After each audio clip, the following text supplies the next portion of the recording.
अस्सलाम वालेकुम फ्रेंड्स, उम्मीद करता हूँ आप हैप्पी होंगे। आज की इस वीडियो में आपको बताने जा रहे हैं कि आप अपने बर्ड्स, अपने चिकन्स को रानीखेत की बीमारी से कैसे बचा सकते हैं और उनकी किस तरह से मेडिकेशन करनी चाहिए। और साथ में आपको आज की इस वीडियो में ये भी बताएंगे कि एहतियाती तदबीर के लिए कौन से ऐसे अहकामात करने चाहिए जिससे आपके बर्ड्स एक्टिव रहें और हेल्पफुल रहें। और दोस्तों साथ में आपको अपना भी इंट्रोडक्शन करवाते हैं। My name is Afaq Malik and welcome to Afaq's animal world YouTube channel. आज की वीडियो आपके लिए बहुत ही ज़्यादा इंफॉर्मेटिव होने वाली है और दोस्तों वीडियो को स्किप किए बगैर देखा करें ताकि आप कोई भी पॉइंट मिस ना काट पाएं। दोस्तों आज आपको बताने जा रहे हैं जो मुर्गे, मुर्गियों और चूज़ों को और उसके अलावा कबूतर और पैट्स वगैरह को भी रानीखेत का इशू बन जाता है। जो कि रानीखेत का ये होता है कि उसके अंदर रिस्पायरेटरी डिसीज आती है, उनके अंदर सांस लेने की दुश्वारी होती है, सांस लेने में मुश्किल होती है। इन्फेक्शन होने की वजह से उनकी नालियों में इस कदर बलगम आ जाती है कि उनसे सांस लेना भी मुश्किल होता है। होता ये है कि सबसे पहले आपने ये देखना है कि हमारे परिंदे को, हमारे जो सा पेट है उसको वाकई रानीखेत का ही मसला है, ये जो सी डिसीज आपको बताई है उसको वाकई ये इशू हो रहा है। दोस्तों अक्सर होता ये है कि आप अपने बर्ड्स को, अपने पेट्स को उनके केज में सही तरीके से बंद करते हैं और जब सुबह उनके खोलते हैं तो उन्हें कोई ना कोई इशू हुआ होता है। होता ये है कि जब रानीखेत का इशू होता है उन्हें रिस्पायरेटरी डिसीज होती है, सांस लेने में मुश्किल होती है, दुश्वारी होती है। कौन से ऐसे अमकानात होते हैं जिससे आपको आइडिया हो जाता है। दोस्तों पहली कंडीशन ये होती है उसकी टांगों में इतनी कैपेसिटी नहीं होती कि उसे खड़ा हुआ जाए, उनके पांवों में इतनी ताकत ही नहीं रहती। और दूसरे नंबर पर जो होता है उनके पर ढीले पड़ जाते हैं और वो बैठे रहते हैं और आंखें बंद कर लेते हैं और उनकी यही कोशिश होती है कि जहां जगह मिले वहां पर ही बैठे रहें और आहिस्ता आहिस्ता आंखें बंद करके मुंह खोलकर सांस लेना स्टार्ट कर देते हैं। कभी मुंह खोलते हैं, कभी बंद करते हैं और इनके गले से खर की भी आवाजें आना स्टार्ट हो जाती हैं। इनके गले के अंदर रेशा इस कदर बढ़ जाता है कि इनकी सांस की नालियां बंद होना स्टार्ट हो जाती हैं। और दोस्तों जब ये कंडीशन आपके सामने आए तो आपने फौरन से उस परिंदे को सबसे पहले अलग कर लेना है, दूसरे परिंदों के साथ रहने नहीं देना। और अगर आप देखें कि 2 से 3 परिंदों को है, जिन जिन परिंदों को आप ये डिसीज देखें, ये बीमारी देखें हो रही है, तो आप उन परिंदों को, उन पेट्स को फटाफट से अलग कर लें, अलहदा केज में कर लें। खासकर मुर्गियों में जब एक परिंदा, एक मुर्गी या एक चूजा बीमार होता है तो वो अपने करीब के 4 से 5 परिंदों को भी बीमार कर देता है। उनके अंदर जो सा वायरस होता है वो प्रमोट कर देता है। आपने इस काम को सबसे पहले समझना है और इस काम से परहेज करनी है। सबसे पहले उस बीमार परिंदे को सेपरेट कर लेना है, अलग कर लेना है और उसमें आपने उसके टेम्परेचर का, उसकी नमी का और उसकी हवा का, इन तीनों चीजों का खास ख्याल रखना है। और कोशिश ये करनी है कि केज के फ्लोर पर कोई भी ऐसे एलर्जिक चीज ना हो जिससे डस्ट वगैरह उठती है, उसका पहले से ही सांस वगैरह बंद हो रहा होता है। और जब डस्ट की एलर्जी होती है, दोस्तों वीडियो को मुकम्मल वॉच करें और इस चैनल पर जो न्यू फ्रेंड्स आए हैं वो सबसे पहले इस चैनल को सब्सक्राइब कर लें। और अब आपको बताते हैं कि उस जानवर का टेम्परेचर कितना होना चाहिए, आपको उसको किस टेम्परेचर में रखना चाहिए। आप 28 से लेकर 32 के टेम्परेचर में उसे रख सकते हैं। और अगर नमी की बात की जाए तो नमी 65 से 70 के दरमियान होनी चाहिए। और इसके अलावा एक और कंडीशन होती है कि ये डायरिया में परिंदा मुब्तला हो जाता है, लूज मोशन करना स्टार्ट कर देता है, वो भी ग्रीन कलर में। ज्यादा मोशन करने की वजह से इनकी इम्यूनिटी डाउन हो जाती है, लूज हो जाती है और ये खाना पीना भी बिल्कुल छोड़ जाते हैं, जिसकी वजह से इनका निज़ाम खराब हो जाता है और इनके अंदर जो सी कैपेसिटी होती है वो भी डाउन हो जाती है और इनके अंदर वीकनेस बहुत ही ज्यादा हो जाती है, इनसे चला फिरा मुश्किल से ही जाता है। और दोस्तों जब परिंदों पर डिसीज आती है तो पीक लेवल पर 5 से 6 दिन तक रहती है। दोस्तों आपने बिल्कुल भी घबराना नहीं अपने परिंदे को देखकर, इंशाल्लाह आपका परिंदा जल्दी एक्टिव हो जाएगा। अगर आप हमारी इन बातों को जो आपको बताई जा रही हैं, एहतियाती तदबीर बताने जा रहे हैं, उनको फॉलो करते हैं तो आपका बर्ड इंशाल्लाह बहुत जल्द एक्टिव हो जाएगा। जिस तरह उस परिंदे की पहले कंडीशन थी वैसे ही हो जाएगा। बर्ड्स और एनिमल्स को पालना सिर्फ पेट लवर का ही काम है और आपने ख्याल ये रखना है डेली बेस पर जब आप उन्हें खाना डालते हैं,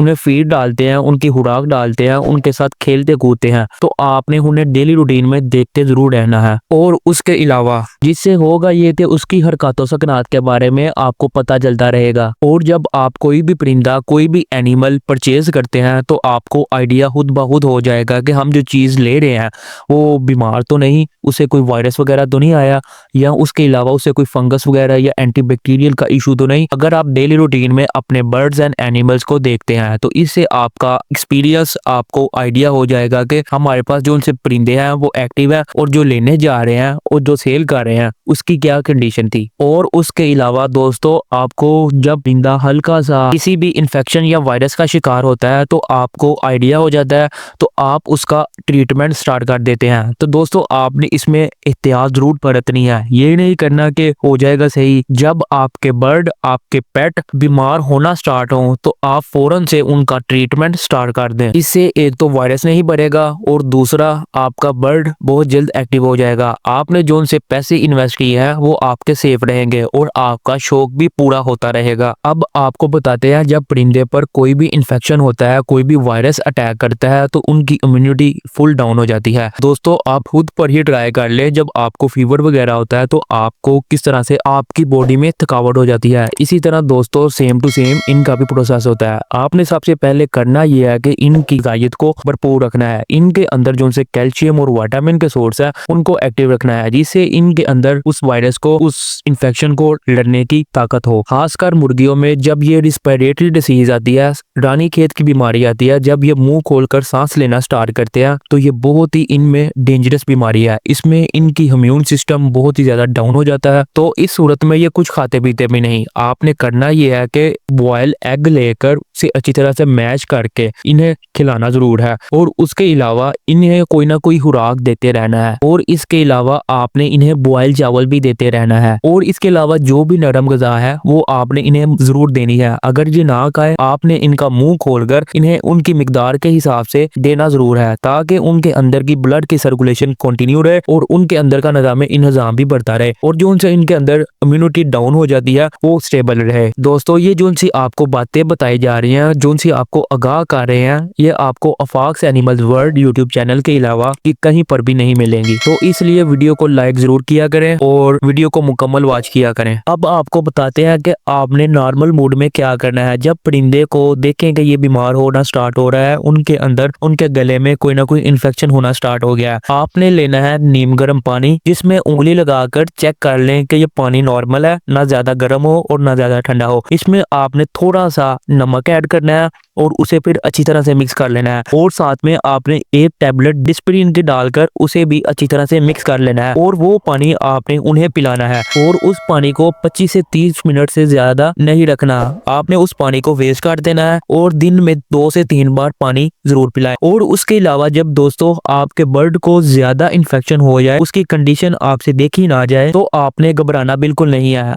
कुछ होता यह है कि दोस्तों का एक्सपेंस ज्यादा आता है, परिंदा नॉर्मल होता है और वो उस पर इतने पैसे इन्वेस्ट नहीं करते। आपको दोस्तों बहुत ही नॉर्मल चीज बताने जा रहा हूँ। अगर आप अपने बर्ड को, अपने चिकन को, अपने पेट को यूज करवाते हैं तो इंशाल्लाह आपको उसमें बेहतरी नजर आएगी। जब चूजा, मुर्गी या मुर्गा मुंह खोलकर सांस ले रहा हो तो आपने उन्हें एक सिरप यूज करवाना है, वो है वेंटोलिन। उस सिरप को आपने किस तरह से यूज करवाना है वो भी आपको बता देते हैं। आपने हाफ लीटर पानी लेना है और उसमें 1 सीसी वेंटोलिन सिरप ऐड कर लेना है और अपने बर्ड्स को पिलाना है। और अगर आप अपने बर्ड्स की नशोनुमा अच्छी चाहते हैं तो उसमें आप कोई सप्लीमेंट्री लिक्विड भी ऐड कर सकते हैं, जिससे उनकी नशोनुमा अच्छी होगी और जल्दी एक्टिव हो जाएगा। और इसके अलावा दोस्तों आपने कोशिश यही करनी है कि ये बीमारी आपके बर्ड से दूर ही रहे, क्योंकि ये बहुत ही डेंजरस बीमारी है। ये जब बर्ड्स पर आती है, ये एक परिंदे को वेस्ट नहीं करती, बल्कि एक परिंदे के साथ सारा फ्लाक, सारा केज ही ले जाती है। ये डिसीज बहुत ही ज्यादा खतरनाक है। और इसके अलावा दोस्तों, ये जो सी आपको मेडिसिन बताई गई है, जो लिक्विड बताया गया है वेंटोलिन सिरप, ये आप अपने छोटे बर्ड्स के लिए कम मिकदार में इस्तेमाल करें, और जो बड़े बर्ड्स हैं जिनकी कंडीशन ज्यादा है उनके लिए उस हिसाब से भी इस्तेमाल कर सकते हैं। उम्मीद करते हैं दोस्तों आपको ये वीडियो पसंद आई होगी, लिहाजा वीडियो को लाइक ज़रूर किया करें और बेल आइकन को प्रेस करके चैनल को भी सब्सक्राइब कर लें, ताकि आइंदा आने वाली इंफॉर्मेटिव वीडियोस का नोटिफिकेशन सबसे पहले आपको मिल सके और आप भी अफाक्स एनिमल्स वर्ल्ड यूट्यूब चैनल की फैमिली का हिस्सा बन सके। तब तक के लिए हमें दीजिए इजाज़त। अपना और अपने पेट्स का खास ख्याल रखें। अल्लाह हाफिज़।